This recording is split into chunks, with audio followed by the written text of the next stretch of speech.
National Arogya expo நாயுஷ் conclave ஜனவரி 9லேருந்து 12 வரைக்கும் Chennai heartfulness institute Babuji memorial Ashram மணப்பாக்கத்தில். மின்னம்பலம் நேயர்களுக்கு வணக்கம். இது டிஜிட்டல் திண்ணை. விடாத கருப்பு.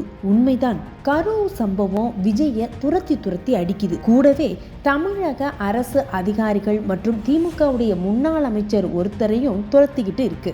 கரூர் சம்பவம் தொடர்பாக உச்சநீதிமன்றத்துடைய உத்தரவுப்படி சிபிஐ அதிகாரிகள் விசாரித்து வருவது நமக்கெல்லாம் தெரியும். டெல்லியில் இருந்து வந்த சிபிஐ அதிகாரிகள் கரூர்ல முகாமிட்டு 200க்கும் மேற்பட்டோரிடம் விசாரணை நடத்தினர்.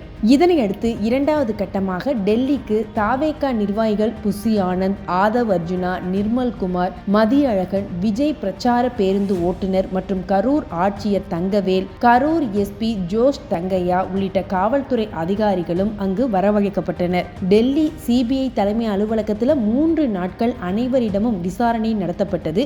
இந்த விசாரணையின் போது என்னென்ன கேள்விகள் கேட்கப்பட்டது, அதற்கு இவர்கள் தரப்பில் சொல்லப்பட்ட பதில்கள் என்ன என்பதையெல்லாம் அந்த 3 நாட்கள் நடந்த விஷயத்தை நம்ம இன்ச் பை இன்ச்சா நம்முடைய டிஜிட்டல் திண்ணையில் கூறியிருந்தோம். இந்த விசாரணை நடந்து கொண்டிருக்கும் போதே விஜயுடைய பிரச்சார பேருந்து ஓட்டுநரை விசாரித்த நிலையில் விஜயையும் விசாரிக்க சம்மன் அனுப்ப இருக்கிறோம் என சிபிஐ அதிகாரிகள் தெரிவித்திருந்தனர்.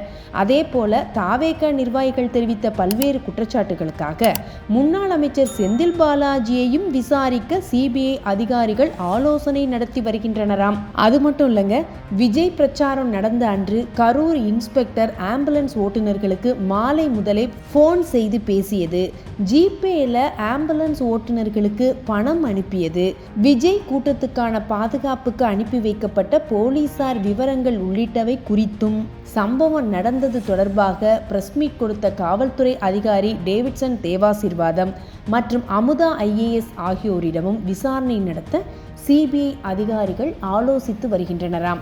ஆக ஒட்டுமொத்தமாக பார்க்கும்போது கரூரில் 41 பேர் பலியான துயர சம்பவம் தொடர்பாக தமிழக வெற்றி கழக தலைவர் விஜய், முன்னாள் அமைச்சர் செந்தில் பாலாஜி, அமுதா IAS, காவல்துறை அதிகாரி டேவிட்சன் தேவாசீர்வாதம் உள்ளிட்டோருக்கு சம்மன் அனுப்புவது தொடர்பாக சிபிஐ தீவிரமாக ஆலோசனை நடத்தி வருகிறதாம். சீக்கிரமே நடவடிக்கை எடுக்க தயாராக இருங்க என்ற உத்தரவும் பிறப்பிக்கப்பட்டிருக்கிறதாம். இது ஒரு புறம் இருக்க, திமுகவில் இன்னைக்கு பெரிய ஆலோசனை கூட்டமே நடந்திருக்கு. திமுகவுடைய மண்டல பொறுப்பாளர்களான அமைச்சர்கள் KN நேரு, வேலு, தங்கம் தென்னரசு, MRK பன்னீர்செல்வம், எம்பிக்கள் கனிமொழி, ராசா, MLA செந்தில் பாலாஜின்னு எல்லாருடனும் CM ஸ்டாலின் இன்னைக்கு ஆலோசனை நடத்தியிருக்கிறாரு. இந்த ஆலோசனையை பற்றி நம்ம விசாரிச்சோம். எல்லாரும் நம்பிக்கையா வேலை செஞ்சுக்கிட்டே இருங்க. சர்வே ரிசல்ட்ஸ் எல்லாம் நமக்கு சாதகமாக தான் இருக்கு. உங்க மாவட்டங்களில் மட்டும் பார்த்துக்கங்க.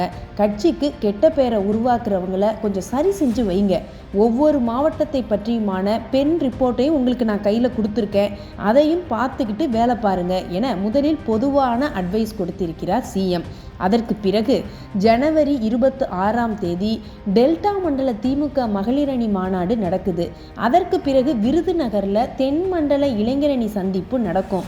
மார்ச் மாதத்தில் திருச்சியில் நம்ம மாநில மாநாடை நல்லா பிரம்மாண்டமாக நடத்திடுவோம் என்று கட்சியுடைய அஜெண்டாவையும் கூறியிருக்கிறார் ஸ்டாலின்.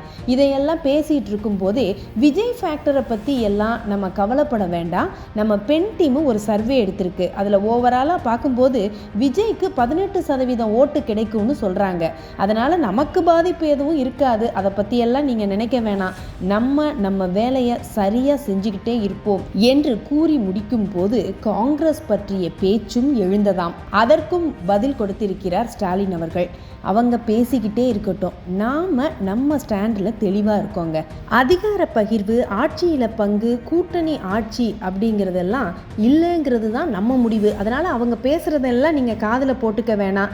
அதுக்கு பதில் சொல்லிட்டு இருக்கணும்னு அவசியமும் கிடையாது என்று கராராக கூறினாராம் CM Stalin. National Arogya expo நாயுஷ் கான்க்ளேவ் ஜனவரி 9லேருந்து 12 வரைக்கும் Chennai heartfulness institute Babuji memorial Ashram மணப்பாக்கத்தில்.